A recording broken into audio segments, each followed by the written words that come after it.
The Lord be with you. And with your spirit. A reading from the Holy Gospel according to Matthew. Glory to you, O Lord. The mother of the sons of Zebedee approached Jesus with her sons and did him homage, wishing to ask him for something. He said to her, "What do you wish?" She answered him, "Command that these two sons of mine sit, one at your right and the other at your left in your kingdom." Jesus said in reply, "You do not know what you are asking. Can you drink the chalice that I am going to drink?" They said to him, "We can." He replied, "My chalice you will indeed drink, but to sit at my right and my left, this is not mine to give, but is for those for whom it has been prepared by my Father." When the 10 heard this, they became indignant at the two brothers. But Jesus summoned them and said, "You know that the rulers of the Gentiles lord it over them, and the great ones make their authority over them felt. But it shall not be so among you. Rather, whoever wishes to be great among you shall be your servant. Whoever wishes to be first among you shall be your slave. Just so, the Son of Man did not come to be served, but to serve and to give his life as a ransom for many." Brothers and sisters, the Gospel of the Lord. Praise to you, Lord Jesus Christ. Have you ever looked at an old picture of yourself and then smiled? Sinubukan nyo na bang tumingin sa luma ninyong picture at nakita nyo yung sarili nyo na nakangiti? Why? Perhaps sometimes we ask ourselves, grabe, ako ba talaga yan? Siguro, yung fashion mo pa noon, pananamit mo, medyo baduy pa. Iba pa yung styling mo. Marami ka pa sigurong tagyawat noon at napakapayat pa siguro. Maybe you were totally different physically. But what really surprised us is not how we looked in the past, but it is who we were. Ibig sabihin, na-realize natin may nagbago pala sa akin. Hindi lamang physically, but even in terms of character and attitude, may pagbabago sa sarili. And perhaps you were more impatient in the past, you were more selfish, you were more immature. But now you realize, salamat sa Diyos, hindi na ako ganong katulad ng dati. Ibig sabihin, may nagbago. Growth is one of God's greatest miracles. And today, my dear brothers and sisters, as we celebrate the feast of St. James, an apostle, we are being reminded that he changed not because he was naturally good, but because he stayed close to Jesus. Bakit nagbago si St. James? Hindi dahil sa sarili niyang lakas, kundi dahil sumunod siya at nanatili kay Jesus. When Jesus first called James, he was far from perfect. Together with his brother John, he was given the name Boanerges. Ano ibig sabihin? Sons of thunder. Why? Because they had explosive personalities. They were impulsive. They were quick-tempered. In short, mainitin yung ulo. Remember, when a Samaritan village refused to welcome Jesus, James did not respond with patience or mercy. Nung ayaw tanggapin si Jesus, si James ang nagsalita. Hindi niya sinabing, "Oh, let's understand them and pray for them." Hindi yun yung sinabi niya. Ang sinabi ni James, "Lord, do you want us to call down fire from heaven and consume them?" Imagine that. Someone rejects Jesus, and the first reaction of James is to burn the whole village. Ayaw kang tanggapin, Lord, sunugin natin silang lahat. That was the reaction of James.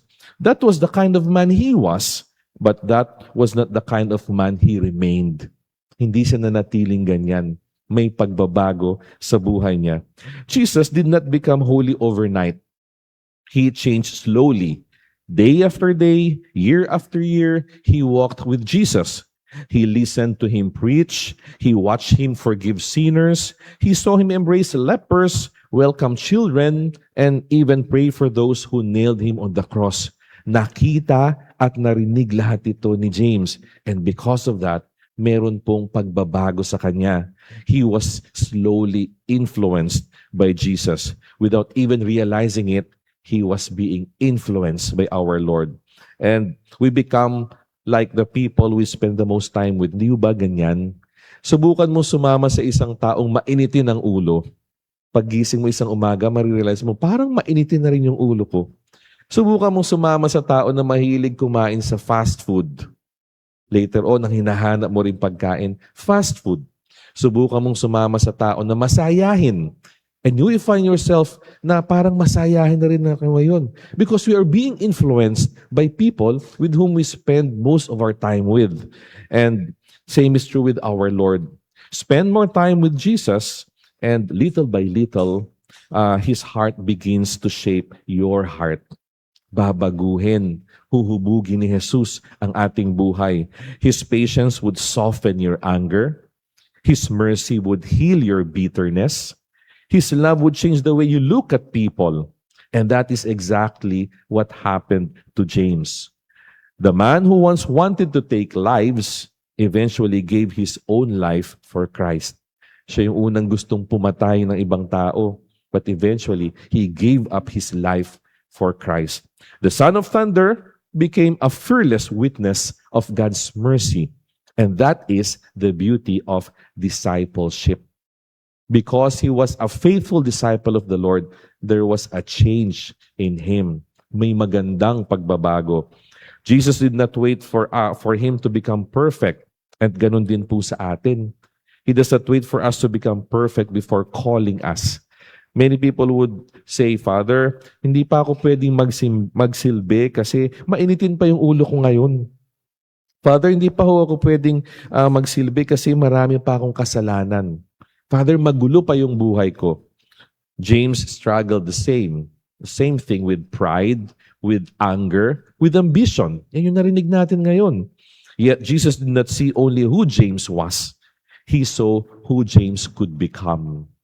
Hindi tinignan ng Diyos ni Jesus yung kahinaan at kasalanan ni James. Ang ginawa niya, tinignan yung kanyang future. And that is exactly how God looks at us. When God looks at you, He does not focus first on your failures. He sees the saint hidden beneath your weaknesses. He sees the disciple hidden beneath your fears. And perhaps the biggest obstacle to holiness is not our weakness. It is the belief that we can never change. Bakit hindi tayo magiging banal? Kasi from the very start, naniniwala agad tayo na hindi natin kaya, na hindi tayo magbabago. But that is not true.